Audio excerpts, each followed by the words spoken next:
What's up YouTube, back here again with another video, and today we're going to take a look at a frame that I got off Amazon. It is a clone frame, and we will put it together. Now, I know there is, some feelings on clone frames one way or the other. I myself have both. For me, this is a beater frame, and I kind of like some of the features of this frame. This is my beater, my practice frame, so if I bust the hell out of it, it's going to have cheaper parts and things. You know, for me, that's how I like to do, and I was able to get this in a couple days so I can get building. To each their own. Whatever your opinion is, that's fine, that's cool. No judgments here. Let's get into the build, all right? This is going to be the Nova, it's like the Schizo Nova clone frame. Okay, so here it is. This is from the Amazon. It's the READYTOSKY Nova 235. They give you this schematic in there, which is cool, I guess. You also get the stickers, which I am not going to use. That is terrible looking in my opinion. Again, to each their own. If you want to use it, use it. Alright, so we get some foam landing feet. You get some battery pad, which is shit. I'm not going to use that. We're going to go right for the Oh My God battery pad. Alright, we got some longer screws. These are some longer ones. We got standoffs and plastic hardware in here. We got a pretty shitty battery strap. I probably won't use that. We got our press nuts and a screw from something else. We got our press nuts and washers and things in here. And some more screws in here. So we're going to need this stuff. Sets of screws. Let's crack into the frame. And take a look at this carbon. Now, you do pay for what you get, so you're not going to get super finished carbon. My fingers are going to get real black after, because they don't really clean these. Say it's all coming off. They just kind of cut them. Stick them in the bag. Don't feel too bad. You're not getting the most well thought out carbon. You're kind of just getting whatever. Now these, I believe they should all be the same. Right, all four arms are the same. So we're just going to flip them around. So there's your arms.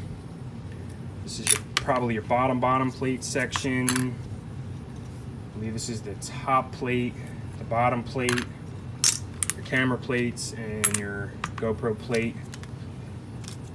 Alright, now let's figure out where we're going to go first. I imagine we're going to go press nuts. The press nuts are going to go on here.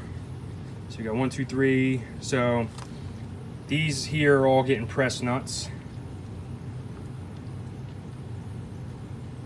And then the arms are going to go in, and then this is going to go in. So it's going to be 10, 14, 10. So it's going to go a 10, a 14, and a 10, and I guess the 14 is going to end up holding your stack. So the 14 is in the middle. Alright, let me set these press nuts and we'll be right back. Okay, so I was trying to set the nuts with a hammer and they weren't setting into the carbon. I was hitting them pretty hard. So what we're going to do, what you're going to want to do, alright, you see how the first arm, so I'm starting here. This is the first arm coming out this way. The scoop on the arm is going that way. So we got the scoop of the arm, match that up. I put the screws through the plates and we're going to kind of match them up on there. So now you're going to get 5 of these long ones and 10 of these long ones, 10 10s and 5 14s. You're going to get just enough. So you're going to do, I'm going to take the next arm in line, and that one's going to go this way to kind of sit into the pocket. It's going to meet up there, I believe. There we go. And we're going to take the 10mm nut or bolt, and we're just going to get that all in there so it's sticking through. And basically I'm just going to do this all loose, and then once I get everything in, we're going to start cranking. So let's just get a couple threads on this.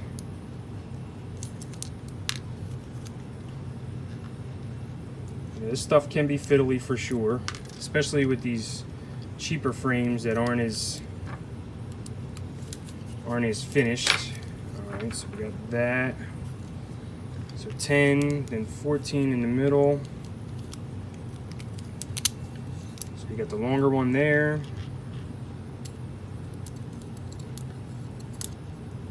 Basically the hardest part of this is just kind of making sure you get the right arms so they all interlock. and then getting all these kind of just takes time getting them all in and set. It would be much easier if you could just pound the press nuts in and then set the screws. But we're kind of going to do it. What I'm going to do is you're going to press these nuts. As soon as they start getting some bite, I'll crank them down as tight as I can and then give them a little love tapping as we go around. So that's what we're going to do. So just kind of slip everything in, get it all loose, and then we're going to crank it all up. I'll come back once we start cranking. I'm tightening up the rest of these guys here, and they are getting very tight as the thread bites in. So it is biting, so you can see I'm just kind of holding it, and then once the thread of the press nut bites, you can really crank it down.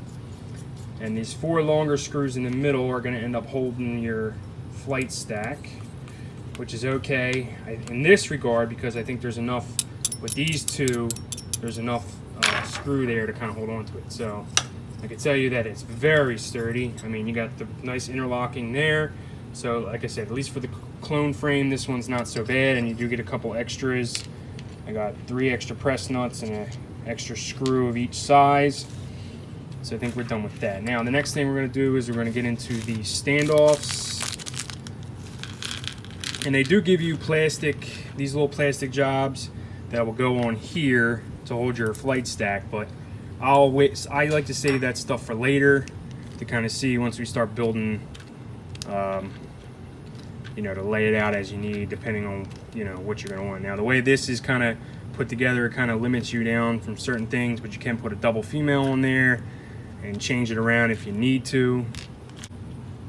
Okay, so we got all these tightened in, and we're going to start with the standoffs. I put these 4 little plastic washers are going to go there to kind of give you some separation and isolation. We got 2 different size standoffs here. We got 2 long ones and a bunch of short ones. These long ones are going to go across for the top for the camera plate when we get to that, and these ones are going to be your standoffs. So we're going to use these short screws that you get, and basically you're just going to line them up. There's going to be 8. All right, put the screw in, and I just twist it on. Okay, so we got all the standoffs on. So now the front 4 are pretty self-explanatory. This is going to be the front. This is going to be the rear. When you get here, you want to use the 2 holes that are closer to the arms, and then back here you want to use the last 2 holes. Now when you're putting any frame together, you can always verify that you got the right holes by making sure all these holes line up, which they do. So we're good to go with that. Now, the next thing I believe, now I imagine, I don't know, I guess all this kind of goes together. So when you take your top plate off, you're actually going to be taking off this along with it. So that kind of goes in there like that. This one's going to go in here like this. It just kind of slides in the grooves. There's little grooves for it. Can you see that right there?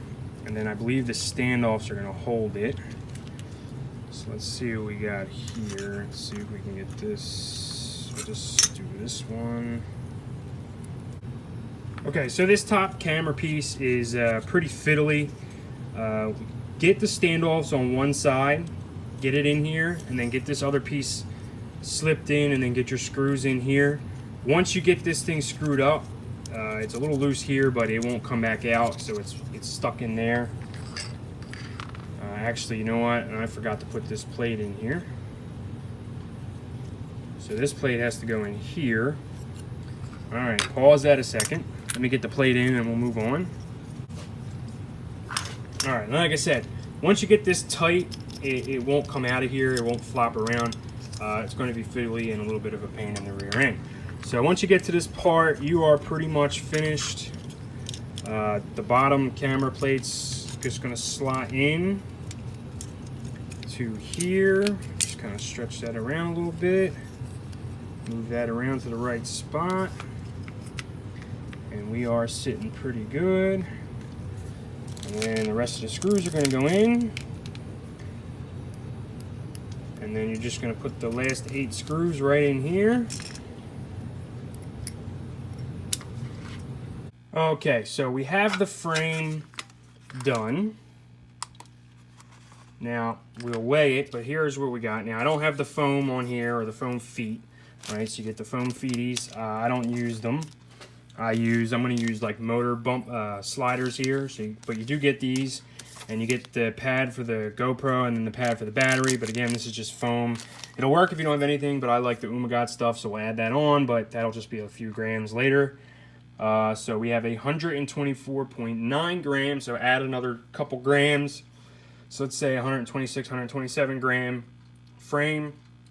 This is not a light frame by any stretch of the imagination, but it should be a pretty sturdy, hopefully, even though because it's a clone frame, it should be a pretty sturdy overall frame. So there you go. This is the READYTOSKY 235 Nova. So, you know, it's already got your little plate for a GoPro, your battery. You might be able to slip some thin so you can get 2 battery straps. I do prefer 2 battery straps, but, you know, it'll be what it'll be. Again, this is my beater, right? I had a stingy beater, broke that. You know, this is what I practice my tricks with, so if I bust the crap out of it, I'm not so sad about it. That's just kind of the way I use them. Hey, and if I really end up liking this frame, I'll end up buying it. You know what I mean? I've got a lot of frames over there, so any which way. All right, that's what we got. That's how you put this frame together. Stay tuned. Maybe I'll do a build or some how-tos on some other parts with this guy as I'm building it. But as always, thanks for watching, and I'll see you on the next one.